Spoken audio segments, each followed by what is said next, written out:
ظالم باپ اور اس کی بیٹی کا واقعہ۔ دور جہالت کی بات ہے کہ ایک بوڑھے شخص نے جب نبی کریم صلی اللہ علیہ وآلہ وسلم کو حضرت فاطمہ الزہرا علیہ السلام کے ساتھ محبت کرتے ہوئے دیکھا تو حیرت زدہ ہو گیا۔ پھر اس کی آنکھوں سے آنسو نکل آئے۔ سوچنے لگا کس طرح بے دردی سے میں نے اپنے پیارے جگر کو صرف دور جہالت کی رسم و رواج کی بنا پر زندہ درگور کر دیا تھا۔ یہ معاملہ دیکھ کر نبی کریم صلی اللہ علیہ وآلہ وسلم نے فرمایا، آخر کیا داستان ہے؟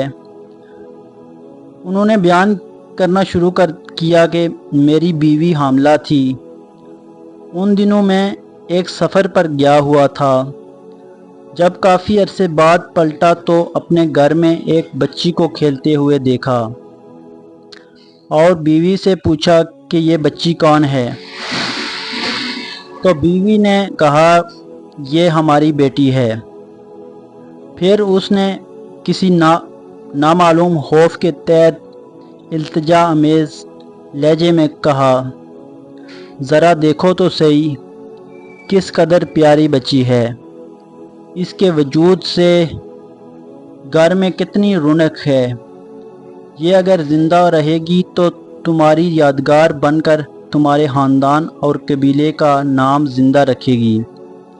میں نے گردن جھکا لی اور بیوی کو کوئی جواب نہ دیا،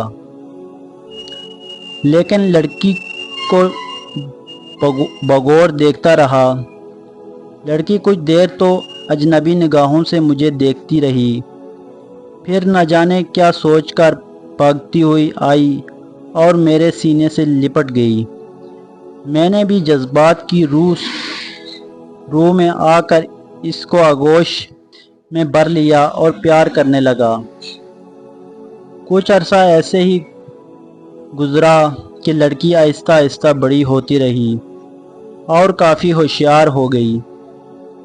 جب وہ اپنی بلاغت کے قریب پہنچ گئی تب اس کی ماں کو میری طرف سے بالکل اطمینان ہو چکا تھا۔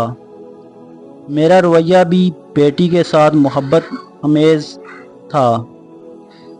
ایک دن میں نے اپنی بیوی سے کہا کہ ذرا اس کو تیار کرو، ایک قبیلے کی ایک شادی میں اسے لے جاؤں گا۔ ماں بیچاری خوش ہو گئی اور جلدی سے بیٹی کو سجا سنوار کر تیار کر دیا۔ میں نے لڑکی کا ہاتھ پکڑا اور گھر سے روانہ ہو گیا۔ ایک غیر آباد بیابان جگہ پر پہنچ کر پہلے سے تیار شدہ ایک گڑھے کے قریب کھڑا ہو گیا۔ لڑکی بڑی خوشی کے ساتھ اچھلتی کودتی چلی آ رہی تھی۔ میرے قریب آ کر رک گئی اور بڑی معصومیت سے سوال کیا، بابا یہ گڑھا کس کے لیے ہے؟ میں نے سپاٹ لہجے میں اس سے کہا، اپنے خاندانی رسم و رواج کے مطابق میں تم کو اس میں دفن کر دینا چاہتا ہوں تاکہ تمہاری پیدائش سے ہمارے خاندان اور قبیلے کو جو ذلت و رسوائی ہوئی ہے اس سے نجات مل جائے۔ لڑکی کو صورتحال کا اندازہ ہوا تو اس کے چہرے کا رنگ اڑ گیا اور قبل اس کے کہ اس کی طرف سے کسی رد عمل کا اظہار ہو، میں نے اس کو گڑھے میں دھکیل دیا۔ لڑکی روتی رہی اور گڑ گڑاتی رہی، لیکن مجھ پر اس کے فریاد کا کوئی اثر نہ ہوا۔ میں نے گڑھے کو مٹی سے بھر دیا، اگرچہ آخری وقت تک وہ ہاتھ اٹھائے مجھ سے زندگی کی بھیک مانگتی رہی، التجا کرتی رہی، لیکن افسوس میں نے اپنے دل کے ٹکڑے کو زندہ درگور کر دیا۔